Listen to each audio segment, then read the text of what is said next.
Good morning and welcome back to the Aligned Podcast, a place where we have open and honest conversations about personal development, life mastery, business, and just the general madness that's going on in the world. How are we doing, Tom? I'm good. I'm surviving and thriving among this madness. I do hope that you put yourself slapping your face in the YouTube video. Probably, yeah.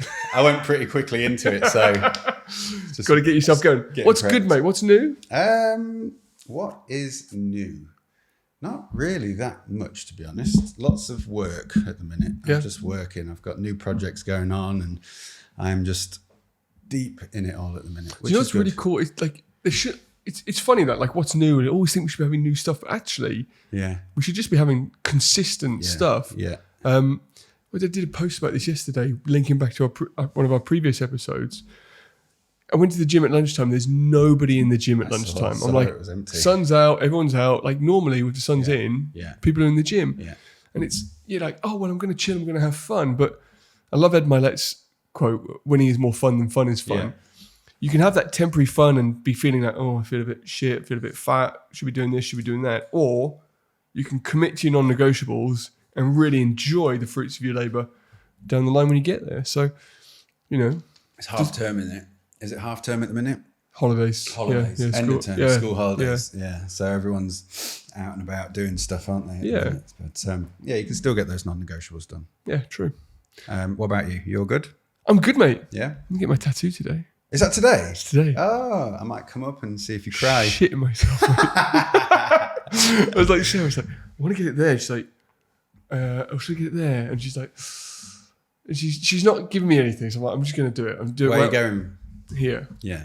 Because on the forum. Yeah, on the forum. Because it's something I want for me. And I was like, but should I put it there just in case, like, you know, for patients and all that? She's like, if you want to get it for you got to put it where you want it. So, yeah. And I don't think the patients are going to judge you for having a tattoo, right? No, exactly. If they do, they can go elsewhere. Yeah. Find another untattooed chiropractor. So yeah, that's happening straight after this. So nice. You can come see if I cry. You didn't drink last night? No. That's good because it thins your blood and they tell you not to drink before a tattoo. Really? Yeah. I've stopped drinking, dude. I don't drink. You still going? I feel great. Yeah. Makes a difference, doesn't it? I just never lose a morning, never lose a day. Like, I know. That's one thing that like when I used to go out on weekends and having weekends of just pure mind and not waking up just feeling so shit. And like as I got older, the hangovers lasted longer and longer and longer and longer. But it's that Monday, isn't it? Like really, it is. Mondays are not so productive because people are still recovering. Even if not hangover, they're just recovering from the weekend. Still dusty. Your mind's not right. Your serotonin levels are through the floor. Like it makes a huge difference. You really only get 2 productive days, Tuesday and Wednesday. Yeah. Because people start to wind back up for the weekend on Thursday. Yeah. It's like, if they're going out regularly, But for me, I wasn't, Tuesday and Wednesdays weren't even productive for me. That's why I stopped drinking. Yeah. Because I would just be rough until like Wednesday. Yeah. And it would just do me for 3 days. And I'd just be like, I used to get the booze blues really bad where I'd be like questioning what I'm doing. And like I said in the previous episode, I used to binge drink. So I used to get to the point where I couldn't remember what I'd done. Yeah. And I used to go out, not be able to remember, this was years ago now, but not remember what I'd done. Wake up in the morning like, oh my God, what was I like? What did I do? Why did I do that? And then I also, when I drink, get way overconfident. And I'm just a bit of a prick. Yeah. And then I'm like, I used to be thinking, fucking, why did I say that? And I'm just much happier without that. Yeah, and people do that. Do you know what's really funny? And we have a huge chiropractic audience. Chiropractic is all about health. You go to a chiropractic conference, what happens? Yeah, the drinking and debauchery. Yeah. Dude, it's like, it's so funny. We go to the main conference each year, and on the Sunday morning, we are up and going to the gym at like 5:30, 6. It's people clear. Are still in the bar. Yeah, it's clear. It's clear on that last day or the second day of the event when half the seats are empty. It's mad. Who's been doing what? And I'm at the point where I want to call chiropractors out about that. Like, you want to learn, you want to get better, and you're doing that. Yeah. Like, I've spoken first slot on a Sunday morning. It's rude. Yeah. A lot of the students go hard at the events. Yeah. But when I've been to chiropractic events, I'm usually filming them. Yeah. And there was loads of people, come and drink. I was like, no, I need to be up in the morning carrying a gimbal and a camera around this event all day. There's no way I'm going to. Do you know what's really cool? Like speaking in the States, when you go and speak in the States, the front row is full every day. Yeah, is it? Like they are there to really absorb and learn and get into it. Mm-hmm. And I just hope some of that could come across here. Yeah. Really change, those who are coming to the patient event we're doing, it's going to be intense. You're going to learn. It's not like a party. You change your practice. It's not a party. Yeah. No. So goes quite nicely into what we're going to be talking about today, which is standards versus goals. So setting your standards versus setting your goals. I was reading on this week and I thought it'd be a really good thing to share. And it's an interesting insight because we set goals and quite often loads of us set goals and then we don't get to the goal and we wonder why did we didn't make the goal. And the standards are really the steps that you need to take to get there and the discipline that you need to have to make that happen. So a really common example, if we look at weight loss, like loads of people, New Year, set weight loss goals. And like, I'm going to lose so much weight. To get there, you have to set a standard for yourself. Yeah. The standard is going to be, I am going to exercise every day. I'm going to eat well every day. I'm going to do stuff to make my body move and go into a calorie deficit every day. That's the standard you need to set yourself to get to where you want to go. That's also the difference between, for me personally as well, when I changed from goals to standards was when I stopped falling off. Because you set a goal and then you hit that goal sometimes and then you just think, oh, well, I'm there now. And then you drop off. Whereas when you set a standard, it doesn't matter when you hit your goal because you just continue to progress. Yeah. And there's always that. So go on. I like goals are reached once, but standards guide actions daily is something that I wrote down earlier. And then Aristotle said, we are what we repeatedly do. Excellence then is not an act, but a habit. And that's standards. Yes. The act is the goal, setting the goal. Yep. And what we repeatedly do is the standards that we set. Absolutely. And you see this, people who achieve, like you said, they achieve goals. And I think we've spoken about this before. That 3-month delay that happens. So you set a goal and you set actions in place. And you don't immediately get results, but in 3 months' time, whether it's your business or your health, you tend to see that's the window where things change. Then people get to a point where things have changed. They're like, wow, this is good. And they stop doing what got themselves there in the first place. Yeah, I'm guilty of that. 3 months down the line, they'll wonder why it all changed. And it simply comes from the fact that we're not setting a high enough standard. So I see this with chiropractors, I see this in business a lot, that people, they want this goal. They want to double their practice. They want to take their profit margins from 20% to 50%. They want to serve more people a week. They want to employ more people. And they set these goals for their business, but they never change the standards. And they wonder why things don't change. And I think one of the strongest things, if we're trying to grow anything, when you run a business or you run a practice or you are in healthcare and you are a leader, for all of those, you are a leader. And a leader leads by example. And an example is the standard that you set as the example for other people coming through. So if you're a leader of a business and you're expecting everybody to grow as well as you, you certainly need to set the highest standard. You need to be the one who's early and prepared. You need to be the one who's staying late. You need to be the one that's showing that actually, no, we don't really have days off. We can consistently do things to get there. You're the one that's showing, well, we're talking about health, so we better live health. And it's those standards that you can set that really inspire people to get behind you. That's leadership, and that creates the change that will get your business to the goal that you want, not just your personal goals. And it's like we talked about the foundation in the business, strong foundations in business. I think it was last week's episode.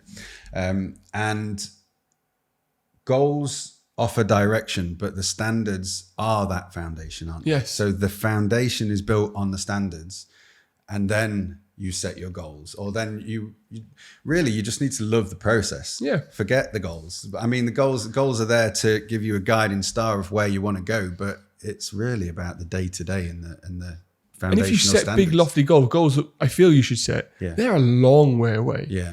And you if you consistently focus on this goal. So one of my goals is to influence over 1 billion people to have chiropractic care. Now that's huge, and that's a long way away. And if I continuously say to myself, over 1 billion people under chiropractic care. Every day I'm like, I'm nowhere near that. I'm nowhere near. And eventually that's going to grate on me.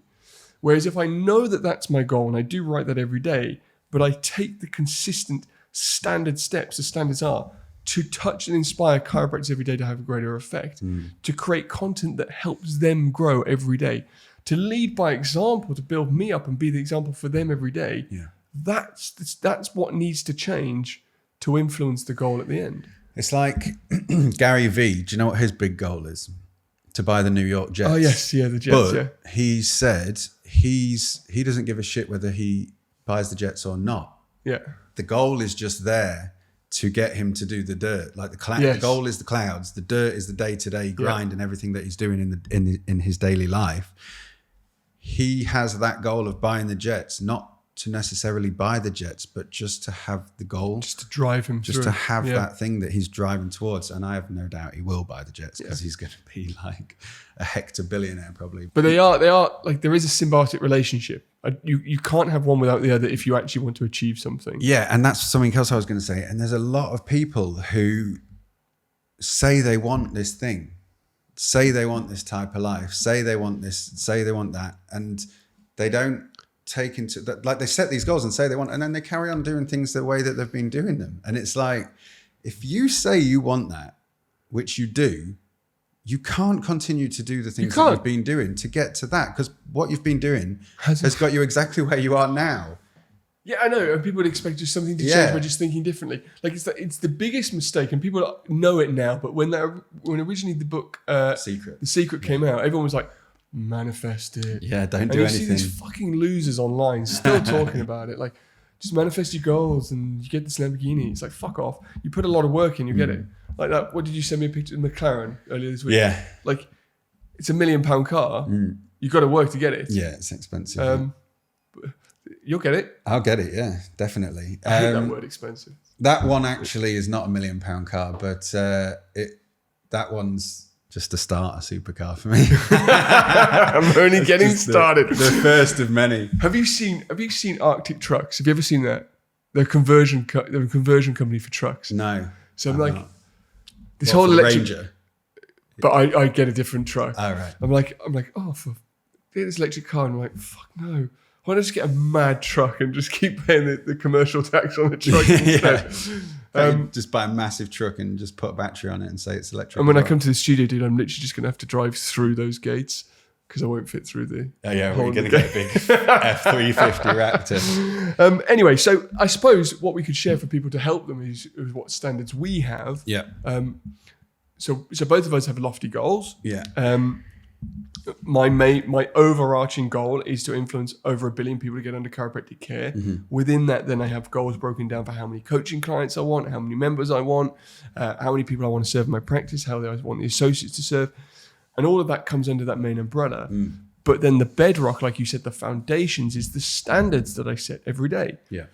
So the standards really for me are those non-negotiables, which we've spoken about before. They are my standards. Yeah. Something for myself, something for my business, something for my relationships every day. I exercise every day. If I'm having a rough day, the minimum would be two decent walks a day, and that's taken care of with the dog. But the gym is a daily thing for me. I eat well every day. I might go out for a meal, and if I've gone out for a meal, at least the other 2 of the 3 meals a day are good and healthy for me. I read and listen to stuff that's going to build me up every single day. Yeah. So I am working on myself, and I do one piece of work every day for my business. So there is a standard that stuff gets done every day. And I think I was listening to something on the way here. Jacko Willink says, like, if you don't feel like doing it, you just do it anyway. Yeah. It's not about like feeling like doing something is sort of what children say. It is what children say. I don't feel like it. I don't want to do it. So fucking what? Grow up. Yeah. But it's the same with me. My standard. So I love the quote by Jim Rohn. Success is not to be chased. It's to be attracted by the person you become. And he always also said, work on yourself more than you work on your business. And I have found that to be very true. So my standards are the cold exposure every morning. reading, meditating, which is something that I've really committed to recently. I'm doing an hour a day of meditation, 35 minutes in the morning, 35 minutes at night. And it's my overarching goal has recently changed. I've recently realized what my overarching goal is. And I've just written a newsletter about this as well. So if you want to sign up to my newsletter, I will drop a link down below. And the overarching goal is to raise the collective consciousness. That's my overarching goal. And the reason I got to that was because, I talk about what's going on in the world a lot. So many people have said to me, yeah, I know, but what can I do? Yeah, I know, but what can I do? What can we do? And I've asked myself that question for years. What can I do? What can I do? And the simple fact of it is, and this podcast has helped me realize this, the one thing that we can do is set those high standards for ourselves. And by making yourself better, and by every single person making themselves better, because I believe that we're all connected as one, that collective consciousness is raised. And I was looking at the things that I do, like personal development content on Instagram, film flow stuff, bringing people to chiropractic, the podcast. It's all the same shit. It's all raising the collective consciousness. People going to chiropractic raises their consciousness, raises their frequency. It's probably not been proven, but I know from me going consistently for 5 years, it's raised my frequency. 100%. It's raised my vibration. And the meditation is the same. The cold exposure is the same. The reading and feeding my mind is the same. The training my body, the eating the right food. It's all the same to raise my own consciousness to get everybody else to a higher level. And the standards are the underpinning. And I love the tone you use when you say that, because we should be striving to be better. That whole thing of striving to be a winner should be in our society. Yeah. And we can all win. Not everyone's a winner. Bullshit that that's put out there. Yeah. But we can all trophies. Win. Yeah. If you work in your level of genius, you find your vehicle of influence, and you really own that and become as good as you can with that, everyone can win. And that, and like you say, just raises that collective consciousness. Yeah.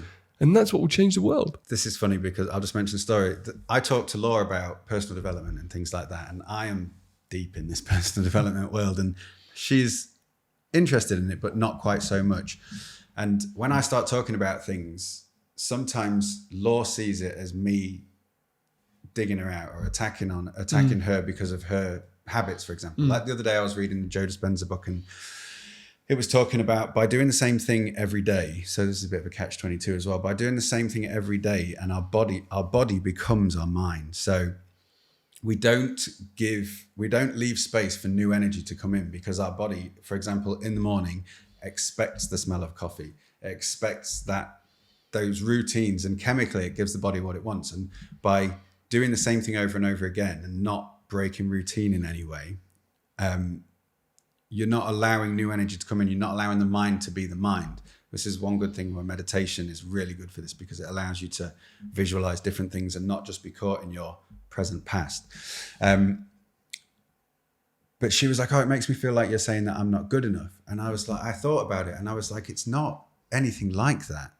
But to me, everybody can be better. Life is about chasing your potential, and you will never, ever reach that potential, because as soon as you get here, your potential's here, and so on and so forth. And I had to sort of explain the way I see things so that she realized that it wasn't me saying that she's not good enough in any way at all. It's just me thinking nobody's really good enough at the moment, because they're nowhere near their full potential. And if you can, you should. And I think if you're on that journey where you realize you're not near your full potential, you don't really take offense to people saying that you're not good enough. No. Funny, I just got off the phone to Sarah. She's listening to Joe Dispenza right now. She's really got deep into it to help her healing at the moment. Yeah, and I hope to get Joe on the show, actually. So I'm going to put that out to the universe. We'll get Joe on the show. Yes, for sure.